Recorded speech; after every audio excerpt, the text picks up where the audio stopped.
북한이 발사한 화성 12형 신형 미사일이 알래스카와 하와이까지 타격할 능력을 갖추고 있는 것으로 평가되자 미국의 비상이 걸렸습니다. 지난 주말 유럽과 아시아를 비롯해 미국 전 세계에 동시다발적으로 랜섬웨어 사이버 공격을 받아 일부 정부기관과 병원, 기업 등의 업무가 마비되거나 차질을 빚었습니다.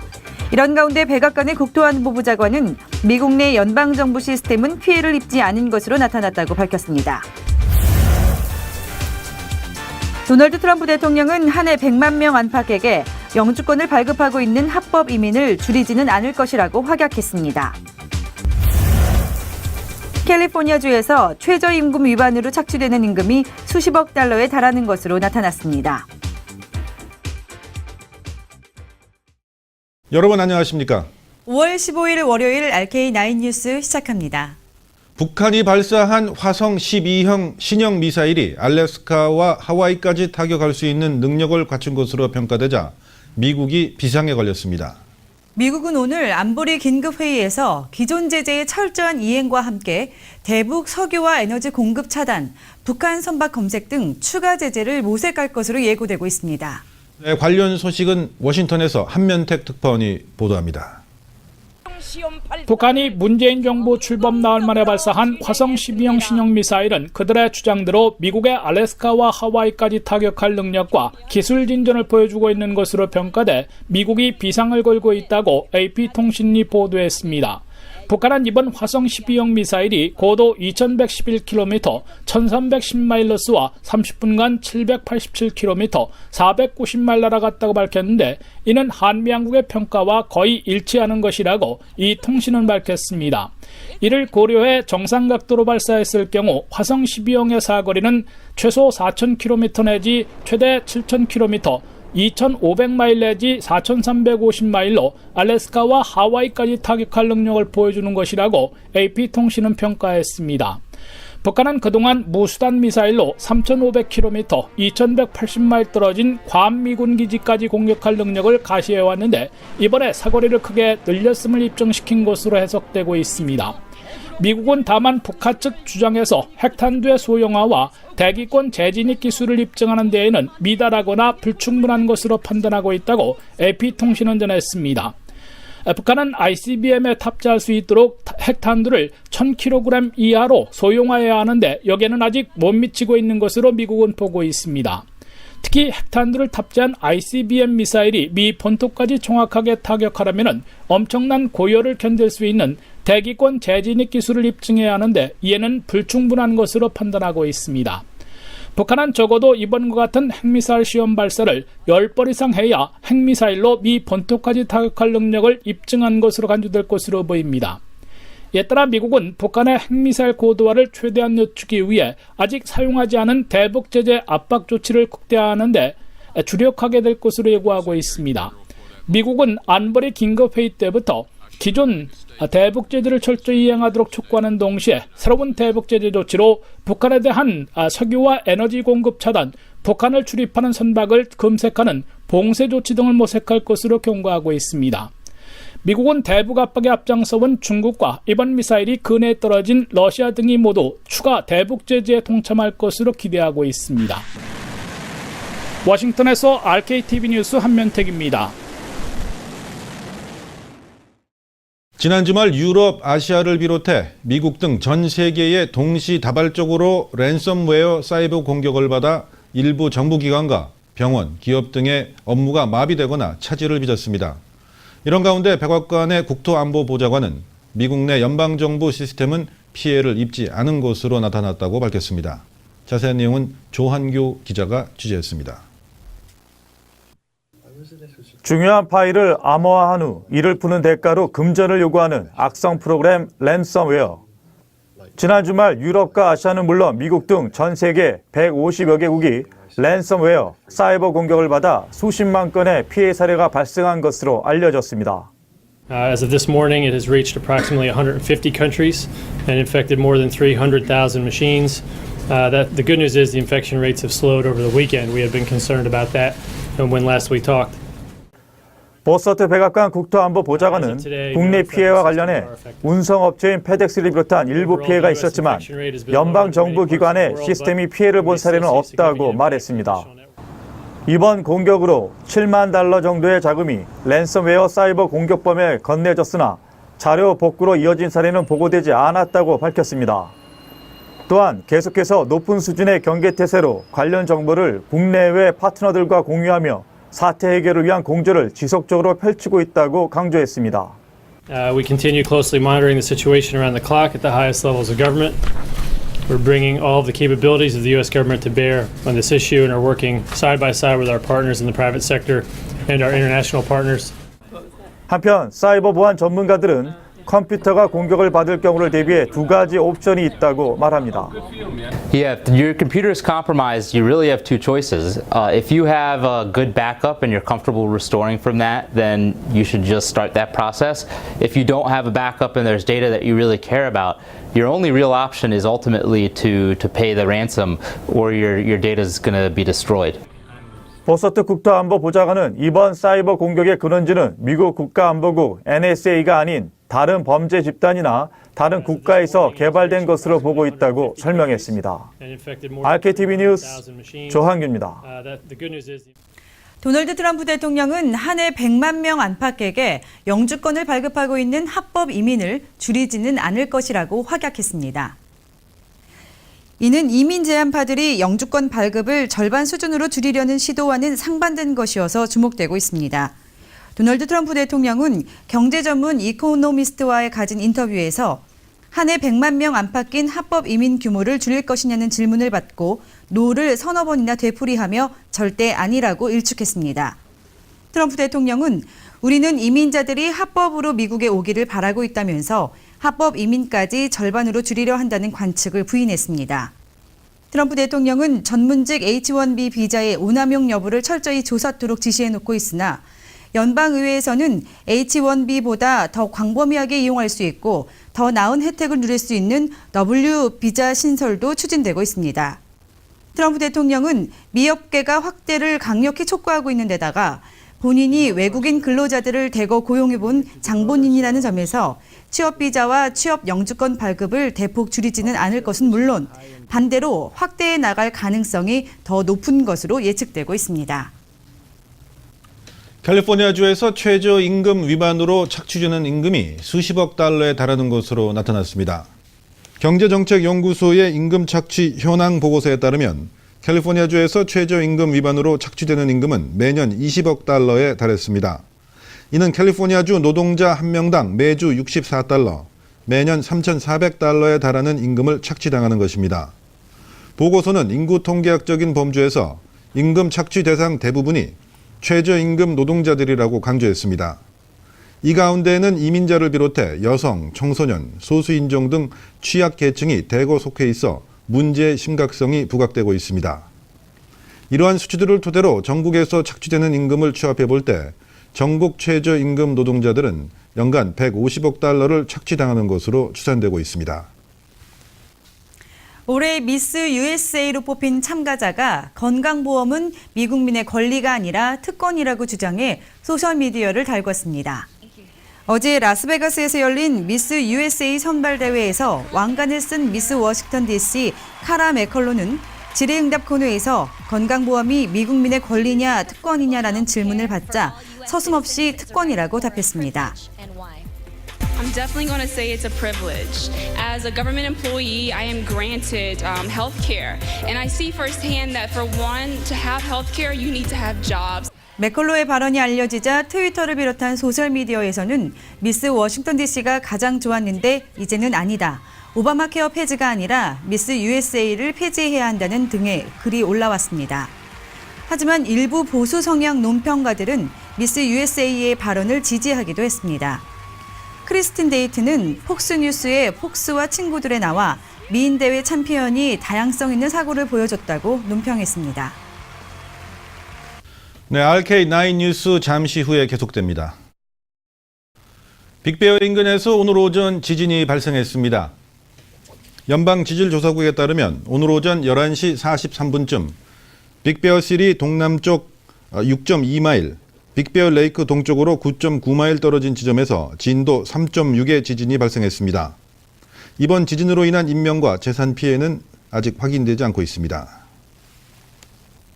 네바다주에서는 자동차 속도 제한이 80마일로 올라갔습니다. 네바다 북부 지역에서는 기존 75마일 속도 제한 표지판을 80마일로 바꾸는 작업이 진행되고 있습니다. 제일 먼저 시행되는 구간은 인터스테이트 80번 하이웨이로 리노시 동쪽 40마일부터 고속 주행이 가능합니다. 미국에서는 사우스다코타, 와이오밍, 몬태나, 아이다호, 그리고 유타주가 이미 80마일 속도 제한을 시행하고 있습니다. 미국에서 가장 높은 속도 제한을 시행하고 있는 곳은 텍사스주의 어스틴에서 샌안토니오로 연결되는 톨로드로 속도 제한은 85마일입니다. 트럼프 대통령은 경찰관들이 공무 중 다치거나 폭력 범죄로부터 희생당하는 것을 방지하기 위한 방안을 법무부에 요구했습니다. 트럼프 대통령은 오늘 백악관 집무실에서 이같이 선포하고 지난해에만 미 전역에서 118명의 경찰관들이 희생됐다면서 더 이상 참을 수 없는 일이라고 말했습니다. 이어 트럼프 대통령은 경찰 메모리얼 및 경찰의 주관을 알리는 선언문에 서명했습니다. 트럼프 대통령은 이 자리에 모인 경찰관들에게 지금까지 많은 희생을 했으며 이제부터는 우리가 이를 해결할 것이라면서 법무부가 경찰 희생 방지와 경찰관에 대한 폭력 범죄를 할 경우 이를 강력 대처하는 전략 방안을 마련토록 지시했습니다. 지난 3월 7일 LA시의회 1지구 선거에서 과반 득표 후보가 없어 내일 실시되는 결선 투표에서 현역인 길세니오 시의원과 조 알리 후보가 맞대결을 벌이게 됩니다.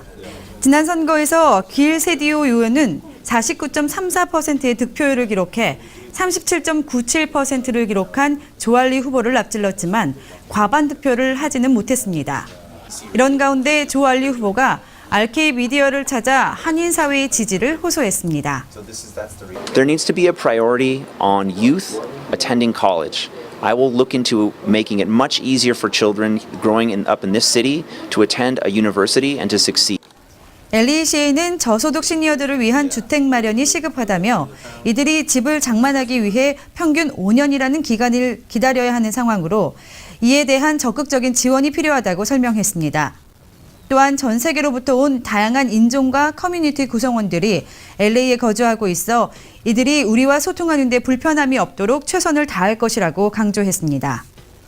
LA시의회 1지구는 25만 명의 주민들이 살고 있으며 한인타운을 비롯해 메가더파크, 피코 유니온, 에코파크, 웨스트레이크 지역 등을 포함하고 있습니다. 한미은행이 스몰 비즈니스들이 간편하고 신속하게 다양한 용도의 자금을 융자받을 수 있는 한미 익스프레스 융자 프로그램을 본격 가동합니다.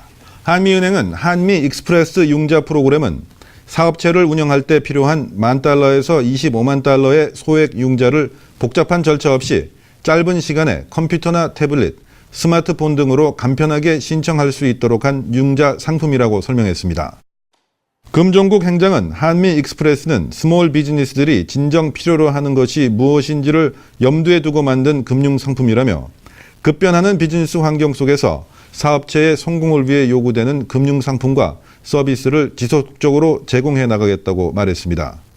특히 이 융자 상품은 일반적인 융자들과는 달리 빠른 시간 내에 승인 여부가 결정돼 빠르게 변하는 시장 환경에서 기업들이 필요로 하는 금융 수요를 신속하게 제공하는 데 초점이 맞춰져 있다고 은행 측은 강조했습니다.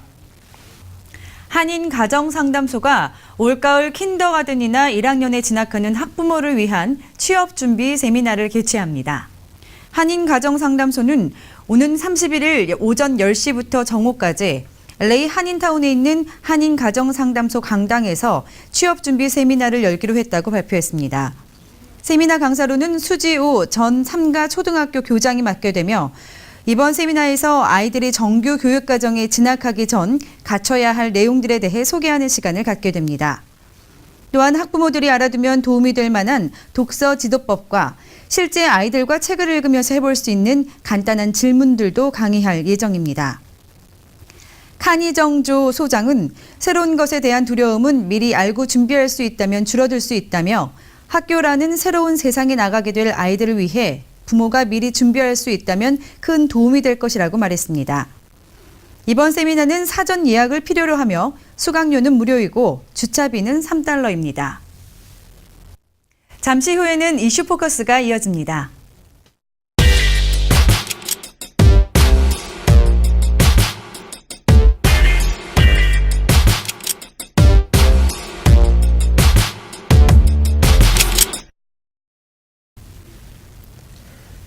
여러분 안녕하십니까. 이슈 포커스 시간입니다. 지금 버지니아주를 중심으로 해서 미국 동남부 지역에서는 특정 조형물을 철거하려고 하는데 백인 우월주의자들이 격렬하게 반대하면서 횃불 시위까지 벌이고 있습니다. 버지니아주에서는 지금 무슨 일이? 오늘의 이슈입니다.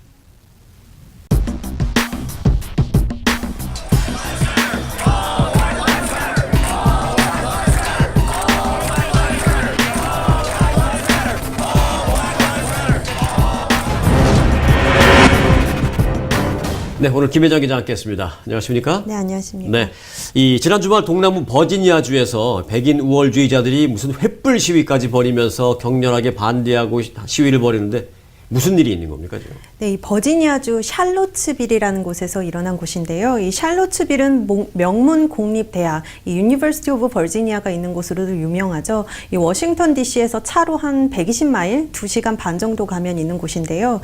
이곳에서 지난 13일에 이 남부 사령관이었던 로버트 리 장군의 동상 철거에 반대하는 횃불 시위가 벌어졌었습니다.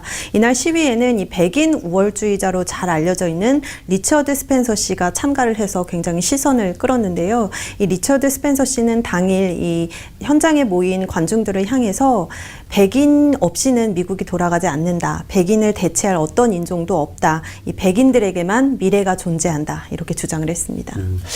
끔찍한 얘기긴 한데 리처드 스펜서에 대해서는 제가 나중에 다시 질문을 좀 드리겠고요. 네.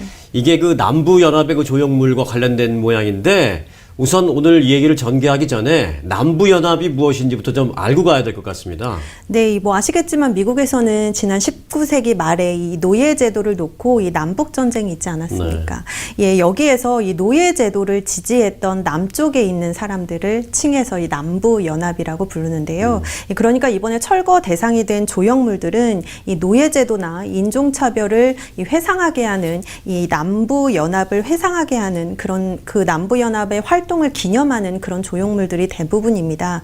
그래서 이 최근에 이 철거된 동상은요, 이 남북 전쟁 기간에 이 남부 연합 대통령을 지냈던 이 제퍼슨 데이비스 동상입니다.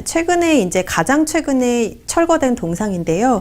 이 루이지애나주 뉴올리언스시에 있습니다. 이 동상은 지난 1911년에 제퍼슨 데이비스 기념협회가 세웠던 동상이기도 합니다. 네. 자, 이 남북 전쟁을 우리가 이제 기억할 때 간단하게 기억하려면 이제 북쪽은 노예제도 폐지, 네. 남쪽은 노예제도 유지를 놓고 이제 전쟁을 벌였었는데, 네. 그래서 이제 남부 연합의 여러 가지 상징물들 를 보면 네. 노예제도를 그 지지했던 그 당시를 우리가 연상하게 된다. 그래서 철거하자라는 그런 정부 주권의 법원의 판단인데 그렇게 철거 대상이 된 조형물들이 모두 몇 개나 됩니까? 현재까지 모두 4개입니다. 가장 먼저 철거가 된 거는 리버티 플레이스 기념물인데요. 이거는 1874년에 이 백인 우월주의자들의 무장봉기를 기념하기 위해서 만들어진 조형물입니다. 그리고 이달 들어서 지난 11일 목요일에 이 제퍼슨 데이비스 대통령 동상이 철거가 됐고요. 이제 남은 게 2개인데 이번에 이제 논란이 된 이 횃불 시위까지 있었던 게 남부연합 군사령관이었던 로버트 리 장관 동상, 그리고 나머지는 루이지애나 출신으로 유명한 이 피에르 보레가드 장군 동상, 이렇게 딱 4개가 남아 있습니다. 네. 철거하기로 결정이 내려진 지 네. 지금 2년이 지난 다음에 지금 얘기인데 이렇게 시간이 끌게 된 이유가 있습니까?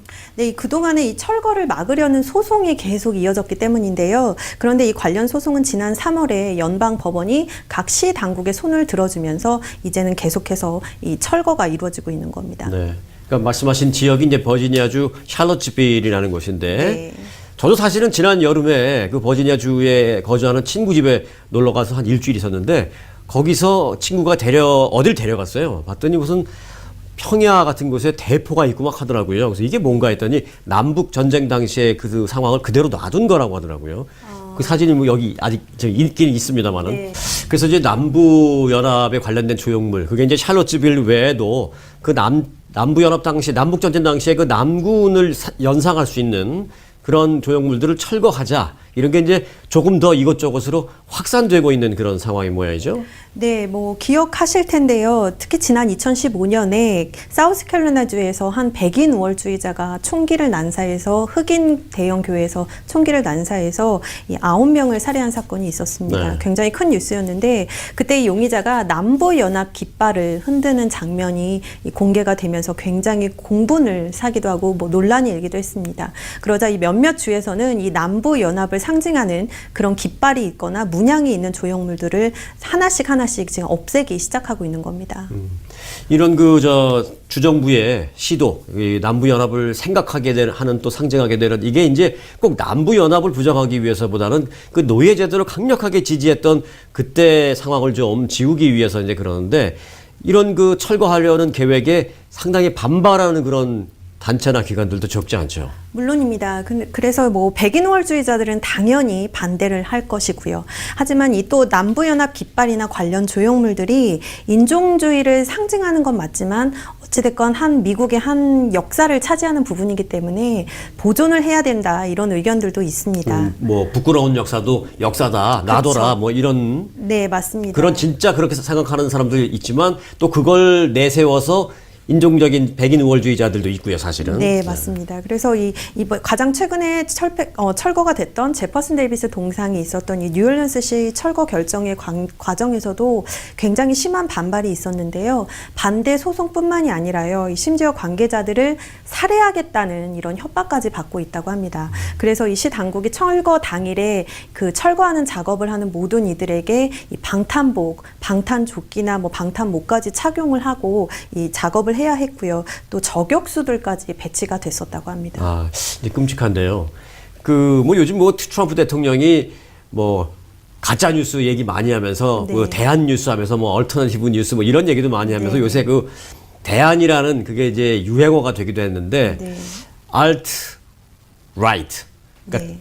얼터너티브 라이트인가요? 예, 대한 그걸 좀 줄여서. 우파. 네. 네. 요즘 그 단체가 뜨고 있는데, 이 단체를 이끌고 있는 사람 아까 누구라 그러셨죠? 리차드 스펜서입니다. 그 사람에 대해서 조금 더 알고 싶습니다. 네, 이 사람은 뭐 아시는 분은 아실 텐데 이 동성애와 이민자 그리고 유대인 차별주의자입니다. 그래서 우선 제가 영상을 하나 좀 보여드릴 텐데요. 네. 이 스펜서 씨가 이 지난해 대선에서 트럼프 대통령이 당선되자마자 이 워싱턴에서 한 모임을 가졌습니다. 그 자리에서 이 독일 나치 정권의 방식으로 경례를 하면서 헤일 트럼프, 이 트럼프 만세를 외치는 장면이었습니다. 그 예를 들어서 나치 시절에 하일 히틀러 하던 그런 식의 인사를 했단 말이에요? 네, 맞습니다. 손을 들고 하일 트럼프 하면서 이 트럼프 만세를 외쳐서 굉장히 논란이 되기도 했던 그래요? 영상입니다. 예.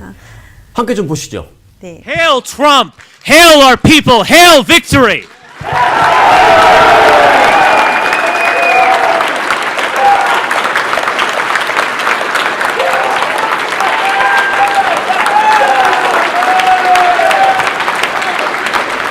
네, 좀 오싹하기도 하죠. 끔찍하네요. 예, 네. 그래서 아무튼 이 스펜서라는 사람이 이끄는 얼트라이트, 이 단체는요, 대한 우파 또는 대한 보수라고도 부릅니다. 이름에서 알겠지만 미국에서 극단적인 보수주의자들이 좀 모인 단체고요. 이 대한 우파는 극우주의, 차별주의, 남성 우월주의, 국수주의 이렇게 다 포함하는 활동들을 하고 있습니다. 네. 대안이라는 표현이 들어가니까 상당히 좋아 보이는데, 그게 아니라 예. 완전 극우네요. 네, 맞습니다. 초강경 극우. 네. 알겠습니다. 아무리 역사를 간직한 조형물이지만 그 역사가 우리를 부끄럽게 만드는 흑역사이기에 이를 철거해야 한다라는 법원과 정부의 판단.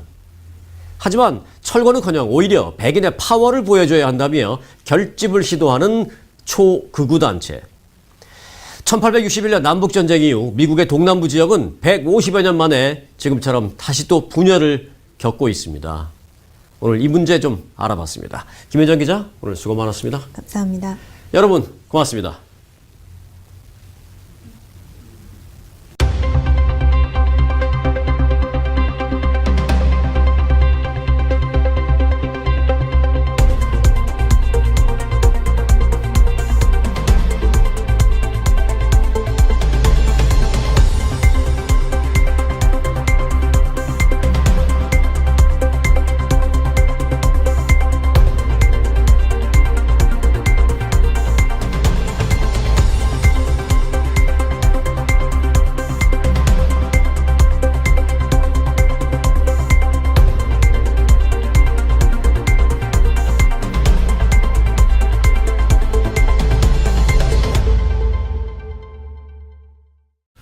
오늘 밤 바깥 기온이 무척 쌀쌀합니다.